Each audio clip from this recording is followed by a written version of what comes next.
Gusto kong ipa-check up sa child psychiatrist ang aking anak na menor de edad. Sabi ng kapitbahay ko, meron daw dito sa Mandaluyong. Paano po ba ang proseso ng pagpapa-check up? Maligayang pagbati mula sa National Center for Mental Health, Child and Adolescent Outpatient Section. Ang aming layunin ay ang makapagbigay ng responsable, mahusay at libreng serbisyo sa mga batang edad 18 pababa. Sa inyong pagdating, mangyari lamang na magtungo sa Pavilion 2 Outpatient Section upang sumailalim sa proseso ng triage. Sa prosesong ito, kukunin ang inyong mga detalye upang malaman ang inyong klasifikasyon at mabigyan ng angkop na numero sa pila. Naku, maraming salamat po. First time po kasi namin ang anak ko dito sa NCMH. Ano po ba ang mga requirements na kailangan dalhin sa aming unang check-up? Para sa unang konsultasyon, magdala lamang ng isang original copy ng isang valid ID mula sa anumang pampubliko o pribadong ahensya. Ang konsultasyon sa Child and Adolescent Outpatient Section ay by appointment. Kinakailangan na kayo ay nakapag-schedule ng check-up upang kayo ay mabigyan ng numero sa pila. Upang makapagpa-schedule, tumawag sa mga numerong makikita sa inyong mga screen.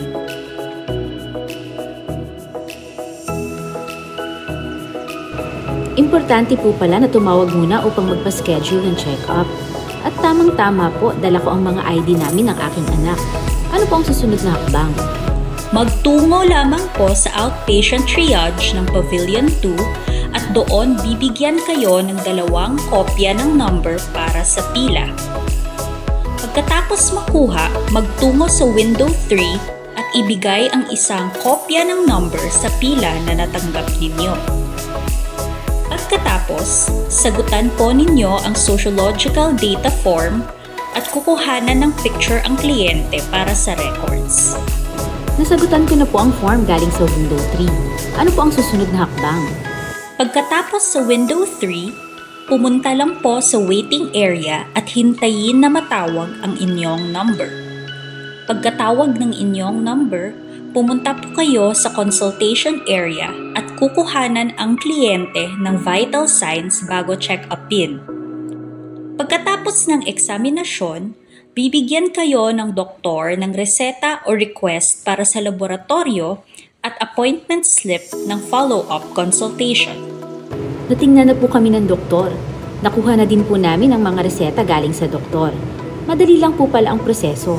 Makakakuha rin po ba kami ng medical certificate? Kung ikaw ay nangangailangan ng medical certificate para sa medical assistance, requirement para sa school, o application para sa PWD ID, magsabi lamang sa ating mga doktor. Ang medical certificate ay maaaring makuha kung ikaw ay nakatapos ng 3 consultation. Kinakailangan po na ang mga ito ay on time or as scheduled. Nagbigay rin po pala ng laboratory request para sa dugo at chest x-ray si Doc. Dalhin niyo po ang mga reseta at laboratory requests, kalakip ang Certificate of Indigency at isang valid ID sa Malasakit Center for Medical Assistance upang maaprubahan ang mga ito. Pagkatapos, maaari nang magtungo sa pharmacy section at ibigay ang naaprubahang reseta para makakuha ng libreng gamot. Para sa mga naaprubahang laboratory at x-ray, magpunta po kung kailan kayo magpapa-x-ray o magpapa-laboratorio. Bago pumunta sa susunod na follow-up, kunin niyo po ang resulta ng pinagawa para dalhin at mapakita sa doktor. Bumalik lang po sa araw ng appointment dito din sa outpatient ng Child and Adolescent. Simple at madali lang po pala ang proseso ng konsultasyon dito sa NCMH Child and Adolescent Outpatient Section. Sa aming follow-up consultation, ano po ang aking kailangang dalhin? Sa follow-up check-up, dalhin lamang po ang inyong outpatient card at slip na patunay na kayo ay nakatakdang mag-follow-up consultation sa araw na iyon. Huwag rin kalimutang dalhin ang inyong Certificate of Indigency na maaaring makuha sa inyong barangay. Maraming salamat po sa inyong tulong at napacheck up ko na po ang aking anak. Walang anuman, tungkulin namin ang kayo'y pagsilbihan. Magandang araw po. Ngayon po ang itinakdang araw ng follow-up check-up ng anak ko. Nakuha na rin po namin ang mga resulta ng ipinagawang libreng laboratorio at x-ray na nirequest ng doktor noong unang konsulta namin. Maraming salamat po sa pagpunta sa inyong scheduled follow-up consultation. Mabuti po at nadala niyo po ang mga resulta na nirequest ng doktor. Bibigyan ko po kayo ng 2 numero para sa pagpila. Magpunta lang po sa window 2 at ibigay niyo po ang isang kopya ng numero sa pila na binigay sa inyo. Doon po ay i-check ang impormasyon ng pasyente para makuha ang tamang chart. Nakapunta na po kami sa window 2. Saan po papunta pagkatapos? Magpunta lang po sa waiting area. Katulad sa unang konsulta niyo po, tatawagin lang po ang number ng kliyente at bago magkonsulta, kukuhanan po ng vital signs. Na-check up na po kami. Nabigyan na din po kami ng bagong reseta at ng slip ng appointment namin sa susunod na check-up.